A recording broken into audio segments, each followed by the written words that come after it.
அன்பான சொந்தங்கள் அனைவருக்குமே வணக்கம். பரபரப்பா போயிட்டு இருக்க கார்த்திகை தீபம் சீரியலை நாளைக்கு மிஸ் பண்ணிடாதீங்க. அதாவது நம்ம ரேவதி கண்ட கனவு வந்து பழிக்க போகுது.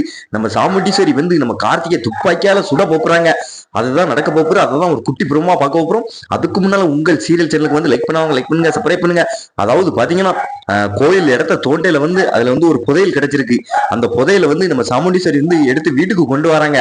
அதாவது மறுநாள் கவர்மெண்ட் ஒப்படைப்போம், இன்னைக்கு ஒரு நாள் நம்ம வீட்டுல இருக்கட்டு அப்படிங்கிறாங்க. அப்ப நம்ம கார்த்திக் வந்து அத்தை இது வந்து நம்ம வீட்டுல வைக்கிறது தப்பு அப்படின்னு சொன்ன உடனே ஒரு நாள் நைட்டு தானே அப்படின்னு சொல்றாங்க. அதுக்கடுத்து அந்த புதையலெல்லாம் எடுத்து ஒரு ரூமுக்குள்ள கொண்டு வச்சு பூட்டுறாங்க. அதை வந்து சந்திரா வந்து என்ன பண்றான்னு பாத்தீங்கன்னா இந்த புதையலை எப்படியாவது நம்ம அடிச்சிடணும், அடிச்சுட்டு அந்த டிரைவர் பையன் மேல பழிய போட்டுறணும் அப்படின்ட்டு சரியாவுல பிளான் போடுறா.